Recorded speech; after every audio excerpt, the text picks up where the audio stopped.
again. We are back here at Rodent Sports talking college basketball tournaments. In part one, we talked about the Little Dance and the smaller conference tournaments that usually are in one-bid leagues. And I will just briefly want to congratulate Longwood University, who won the Big South and got into the NCAA tournament for the first time. Murray State, who was the big one in terms of people in the land of the bubble, which we're going to talk a lot about here in a minute. They won the Ohio Valley yet again. And then the other big one for the bubble was Loyola of Chicago winning the Missouri Valley tournament in their final appearance in what is called Arch Madness. They beat Drake today, leaving them in the NCAA tournament, and Drake facing a probably long week, waiting to see if somehow they're going to make it.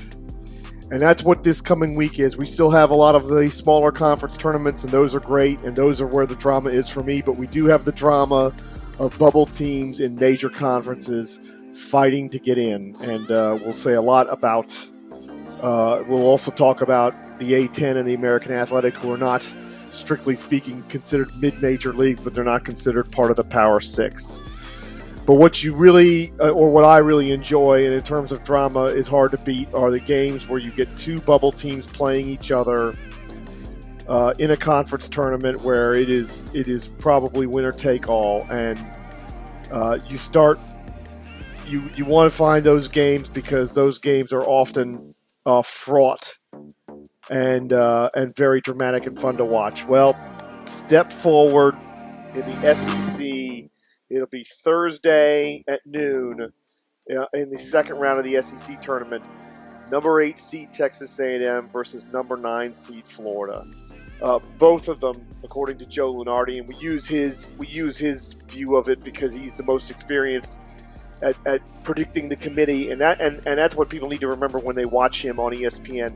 It is not his opinion strictly per se of who he thinks should be in or not in. It is him trying to predict what the committee will do. Think about the future.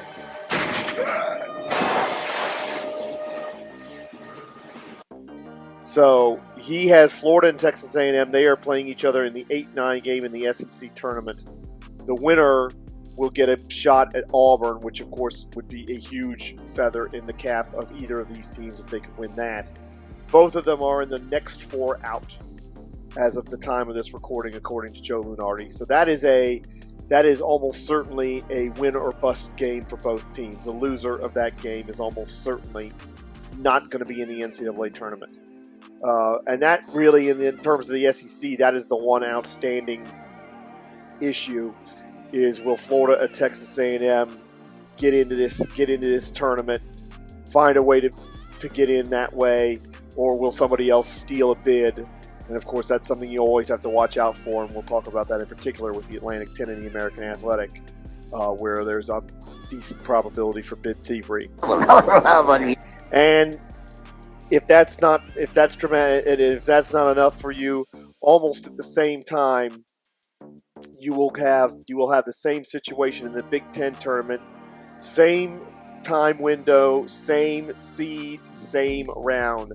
Second round, 8-9, Michigan versus Indiana at 11:30 a.m. Eastern Time in Indianapolis, and that is just as gigantic. Michigan is in the last 4 byes, which is you think that might be relative safety, but again, you lose a game like that, and other teams behind you win, and all of a sudden you're in desperate trouble of not making it. Michigan did win at Ohio State on the final day of the regular season on a Sunday, and that was absolutely massive for them. But Michigan's in the last 4 byes. They're playing Indiana, who's in the first 4 out. And that is an absolutely huge game again on a neutral floor. The winner in this case is going to feel pretty darn good, like they're going to make it. And, of course, for the winner also, you get the prize of playing Illinois, who ends up the number 1 seed and co-champ. And that's really a no-lose situation in the sense that, you're playing a really good team that's going to help your strength of schedule. And if you play well against them, that even might be enough to get you in. One other team to watch in that tournament who is on the bubble but has been playing really well is Rutgers, who's among the last four in. Amazingly, Rutgers got into the fourth seed and get the double bye into the quarterfinals. In all likelihood, they're going to play Iowa, which would be, if Rutgers could win that would absolutely stamp them in as a team that's going to make this tournament. So the big bubble implications in the Big Ten, and that's, again, those games are fun to watch, but they can also be excruciating to watch because you know that somebody's season is on the line there. But then we come to the ACC, and the ACC has had a down year, so they have a lot of bubble teams, and it's of particular interest to me because as somebody who's a native of the state of Virginia, Virginia is the land of the bubble this year. When you look at Joe Lunardi's bubble, you see Virginia Tech first four out, Virginia next four out, and VCU, which is the team I cheer for because I went to school there, next four out. So that is the land of the bubble. And so you have Virginia and Virginia Tech in the ACC tournament. Can they get something done here? By the way, another team that's on the bubble in that league is Wake Forest, who's the 5 seed. We'll talk about them in a minute. Virginia Tech's the 7 seed. Virginia is the 6 seed. Both of them will face teams they can absolutely not afford to lose to. Virginia Tech will play either Clemson or NC State. And let's see what night that is because I don't have the dates up. That is Wednesday night.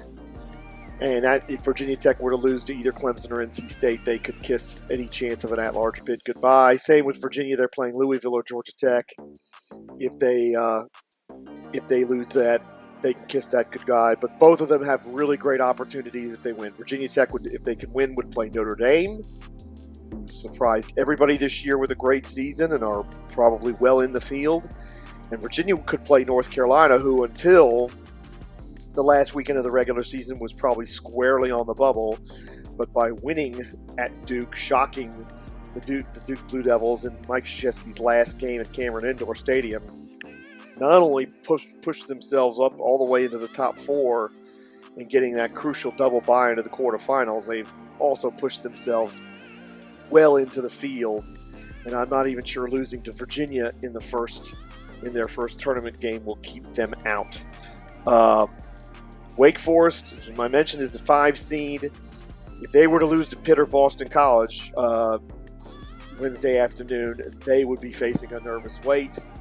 But then if they win that game, they get Miami, and they get Miami in the quarterfinals, and the winner would definitely be in. And the loser might still be in, but they would be facing a nervous Wait also for a few days. So that's the ACC. The Big East is very interesting. Creighton and Marquette both feel like they should be in. Creighton is in the last 4 byes. Marquette probably doesn't have anything to worry about. If Creighton were to lose, it could be a long 3 or 4 days. Let's see, there's quarterfinals are Thursday. That's quarterfinals on Thursday, and that's the 4 or 5 games. So that'd be the second game of the afternoon session. The team that everybody's going to be looking at, or the teams I should say, are Xavier and Seton Hall. Xavier is one of the last teams in the field according to Joe Lunardi, and so Xavier has got to get past Butler, and then they get a chance at Providence, who's the regular season champ, and if they could win that, it'd be hard to see them being left out. Seton Hall is fairly well in the field, but if they were to somehow lose to Georgetown, winless in the Big East, I think they would probably have a nervous Wait as well. And one thing about it, Xavier and Seton Hall, and even that 7 seed St. John's, are all dangerous floaters. They all have to play in this first round on Wednesday, but they could really they're all capable of causing problems for the big seeds in the Big East tournament. And the Big East tournament has thrown up some crazy results. Georgetown, winless this year, was the 9th seed in the tournament a year ago and won 4 games in 4 days to win the tournament. So it's not unusual that anarchy happens. in that tournament, and you get some big-time Cinderellas. That leaves the Big 12, where you do, let's see here, I think we do have a Big 12 team that's kind of hanging around. Well, Oklahoma's a team that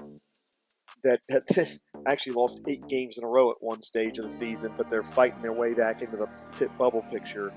And they get Baylor, who's fighting for a number 1 seed in the big tournament in the 7 o'clock tip out in Kansas City. If Oklahoma were to win that, boy, that would catapult them well into the conversation to get an NCAA bid. And you'd like to think, and then of course then they would get a shot at either Texas Tech or Iowa State, probably Texas Tech, and that would really give them a chance because that would be 2 big-time wins for Oklahoma. So that's something to watch out for.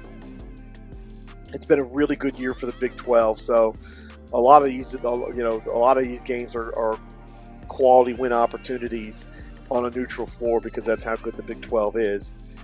If you're talking about a dangerous floater, it's definitely Iowa State. Iowa State is a team that could absolutely shock everybody, and they're one of those teams everybody better watch out for in that tournament. So we haven't brought up the Pac-12 because it doesn't look like there's much chance, much bubble activity in that part. Of course, that also means that if somebody outside of UCLA, USC, or Arizona win that tournament, then that team's going to bump somebody else, and so that's something to watch out for. You never know when you come up against something like that. And Colorado as a 4 seed and Oregon as a 5 seed are the 2 bubble teams there, and they could end up playing each other. But either one of them is capable of winning this tournament. They're both talented enough. They've both done it recently. Their coaches know how to do it. Colorado particularly fun.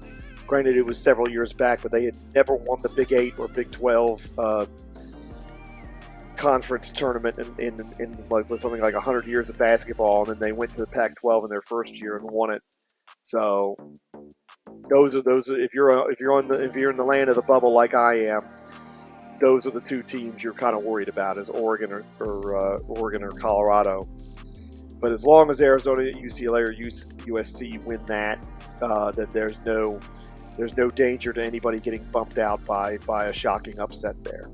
So that is the state of the bubble in those places. Now let's get to the 2 conferences.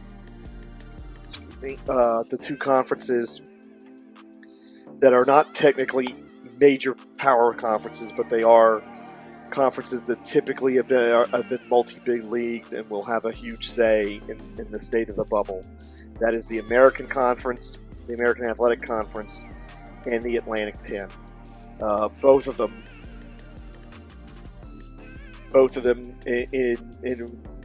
have pretty good traditions of getting multiple bids in.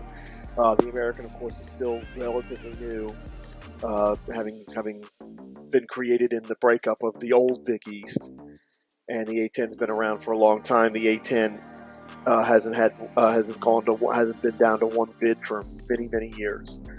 And what you have here is 2 situations, in both situations where if you're on the bubble and you're not a fan of one of those teams, you're hoping that nothing funny happens and the number 1 seed wins. In the Americans' case, that is Houston, who's been as high as in the top 5 in the country all season. They did get absolutely pasted by Memphis in the regular season finale today, which is something that's moved Memphis into the last 4 byes, according to Joe Lunardi. Also in the last 4 in is Southern Methodist, who narrowly avoided a big upset against Tulane today. Memphis is going to be the last quarterfinal on March 11th. They're going to play either South Florida or UCF. They certainly wouldn't want to lose that game if it was South Florida. And losing UCF, while not great, might be survivable. The Southern Methodist will get Tulsa or Wichita State. They cannot, under any circumstances, lose that, or they would be out the door. But if you're on the bubble, you're rooting like hell for Houston. Because if Houston wins, there's entirely, depending on the other results, there is maybe even some chance that would be the only bid for the American Athletic. but as of now, they have 3 teams in the tournament. If you think if Houston wins, it might only be 2. Then we come to the Atlantic 10, which has been a one-bid league in bracket projections for most of, if not the entire time that they've been going since late December. There can be only one. That team has been Davidson, who have been leading the conference from the word go just about. They started out, I think, 9-0 or 10-0 in the conference because they had a 15-game winning streak. Despite losing their last regular season game to Dayton, they won the conference when VCU fell on their face at St. Louis and couldn't come back. Davidson is the 1 seed. The only way they would be in any trouble is if they lost to Fordham or George Mason in that quarterfinal, which I believe is on Friday. And Davidson will play that early game at noon. If they were to somehow lose to Fordham or George Mason, it could be an uncomfortable 48 to 54 hours for Davidson, waiting to see if they get in. But they have been the best team in the Atlantic 10 all year, and I think the prevailing wisdom is they're probably in. I think they're in for sure if they win their first game. If they win their first game, as long as like a LaSalle or St. Joe's isn't in that semifinal, which would be remarkable if it happens. LaSalle and St. Joe's are the 12 or 13 seeds. As long as it's not them, they're going to place a quality opponent in the semifinal.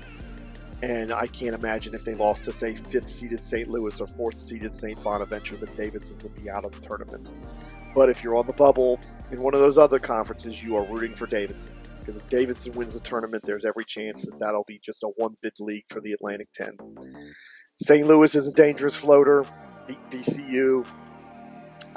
Just beat VCU to finish the season. Some good wins in non-conference play. Beat Iona, who's the leader of who won the Metro Atlantic Athletic Conference going away.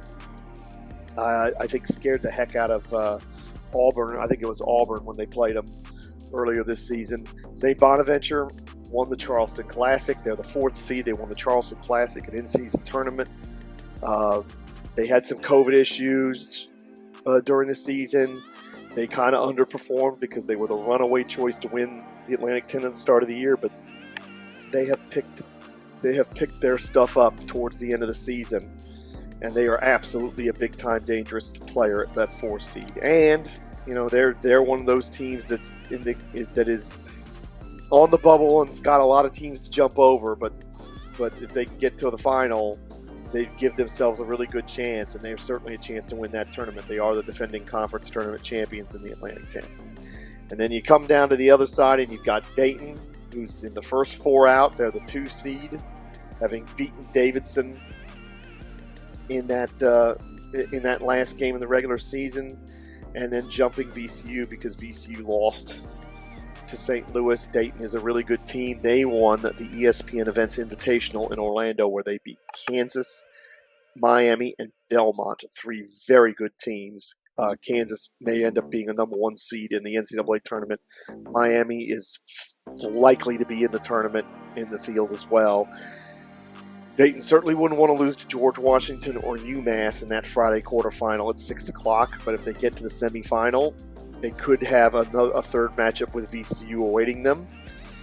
VCU, next 4 out, we could be seeing a situation like we talked about in those 8-9 games in the other conferences where you have 2 bubble teams facing, which means the winner has a chance to make it and the loser is probably sitting home. VCU likely will play Richmond, 6th seed, that's a 3rd matchup with Richmond, and they beat them twice. That's their city rival. That's the last game Friday night, approximately 8:30 p.m. And it's, if we do get the chalk holding to the semifinals, we could have 2 really good semifinals on Saturday afternoon. So, but this is it's been an interesting year in the A10. The A10 got a lot of heat early in the season because a lot of their teams lost games where they essentially paid somebody to come play them and they lost them. And they've had to rally, but for most bracketologists, this has not been a multi-bid conference, which would be a disaster because it's been a multi-bid conference for many, many, many years in a row, and it's not all that long ago that they got 3 in the tournament, and it would be pretty tough to only get one in. But quite often it's looked like that's going to be the case, and then things have worked out rather nicely for the Atlantic 10. We'll see if it happens this time. So those are the big conference tournaments. That's the state of the bubble. It's going to be a fascinating week, no doubt. Plus, of course, you've got all the other tournaments that are mostly one big leagues. You do have the Mountain West. We didn't talk about them, but the Mountain West has got some teams that are right squarely on the bubble. San Diego State, Wyoming, Boise State. Boise State looks like they're comfortably in the field. Colorado State. If you get them four, and if you get the top four in that conference to the semifinals, A, you're going to have a thrilling weekend worth of games, and B, it increases the likelihood that all four of them are going to make it. And that is a banner year for the Mountain West. To get 4 teams in would be absolutely remarkable. Fights are fun! I like fights!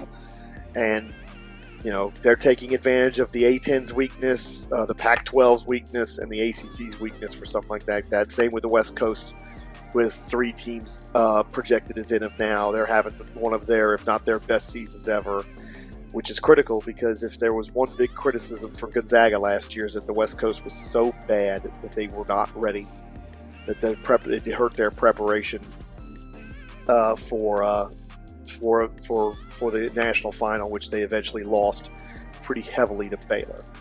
So that is it. That is the tourney preview for the big conferences. A lot of it is about jockeying for position and seeding in the NCAA tournament, but there is a lot of drama there right around that bubble, right for those last 3, 4, 5, 6 bids. Who's going to end up in those playing games in Dayton, and who's going to just about avoid him, and who's going to be crying the blues Sunday night when they don't get their name called, because that's also part of this too. And it's a very weird year for me as a VCU fan, but as a somebody from the state of Virginia. The state of Virginia has had a banner of several years. They've had 4 and 5 teams getting into the tournament regularly, and they weren't far away from getting 6 or even 7 in a couple of years. And this year, there was certainly a scenario where the state of Virginia might get 0. Please, I don't have any time for any gossip now. Eh? Yes. Look at you. But Longwood's prevented that by winning, and who knows, maybe Norfolk State can get in there, and who knows, maybe two of UVA, VCU, and Virginia Tech can make it. And it could end up being a halfway decent year for the Commonwealth of Virginia. But hopefully we talked about your team. Hopefully you enjoyed this recap. Get ready. This is one of the best weeks of sports in the year as far as I'm concerned. Just wall-to-wall basketball pretty much from noon till 1, 2 in the morning. Almost every day from now through Saturday, and then of course Sunday you get the last few conference championships, and you get the bracket, which everybody's been waiting for months and months. We actually get to see the bracket. We actually get to see the matchups. We get to see what's what and start picking, because there's hardly anything more fun than that. Thank you all for watching. Talk to you again next time.